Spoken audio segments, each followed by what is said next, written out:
Welcome back to Subversive Preacher. My name is Cameron Miller, and happy Easter. I will begin with a Denise Levertov poem, Beginners, to accompany that empty tomb story from Matthew. She begins, "From too much love of living, hope and desire set free, even the weariest river winds somewhere to the sea. But we have only begun to love the earth.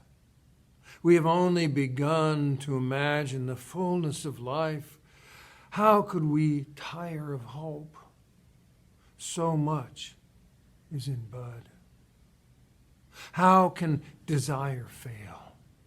We have only begun to imagine justice and mercy, only begun to envision how it might be to live as siblings with beast and flower, not as oppressors.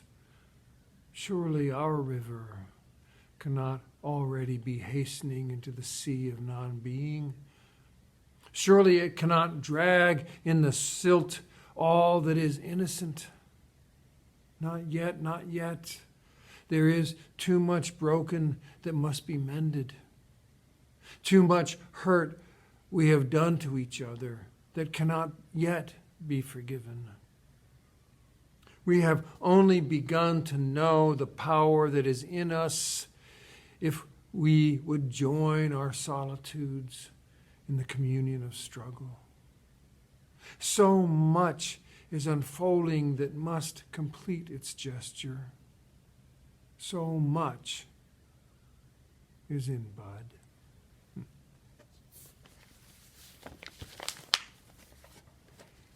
As is appropriate for Easter Day, this is a short sermon, because honestly, how much can one say about resurrection? Once, sometime as the earth was forming and I was in seminary, I was marooned in the Detroit airport on my way someplace. I don't even remember where or anything else about the trip other than this one encounter. I was killing time at a little bar-sized table in a bar when a Christian came up and started talking to me. You know what I mean by Christian. I'm a Christian, but not that kind. Anyway, he wanted me to meet Jesus. And I told him I already had. And in fact, I was in seminary. Turns out he was in seminary too, but definitely not the kind of seminary I went to. He was pressing me to see if I knew the right Jesus. In those days, I was a lot more interested in debating such things, and I was also a lot more polite, if you can imagine. His final argument rested on the question, well, now, if you had a television camera at the tomb on Easter morning and you filmed everything, would you see the bodily Jesus raised from the dead? Knowing he had a right answer in mind and that he expected me to have the wrong answer, I said, well, it wouldn't matter. Why wouldn't it matter? He was incredulous. Because I said, even if you captured the resurrection on camera, some people would believe it and some people wouldn't. And honestly, I didn't know how true that was until this era of people yelling fake news and what is right in front of us, some people still don't believe. Or climate change that most people now accept, but millions of people still don't. Or the guilt and innocence beyond a reasonable doubt that will be argued in the public square until we shout the life right out of ourselves. But I know this. On Easter morning, it's not a moment to ask one another what we believe. It doesn't matter what we believe about Jesus or what we believe about the Matthew story or what we believe is true or false. It matters what we know and whether we know we've only begun to love, that we have only begun to imagine, that hope is not something of which we tire, because so much is in bud. So much is unfolding that must complete its gesture. So much is in bud. Here's what I know, and I'm guessing you know too. Whether you're 97 or 65 or 15 or 40, so much is in bud. Whether you are vigorous or hindered or struggling or dying, so much is in bud. The life God gave us has to breathe to live. And that same life must love to know that we're alive.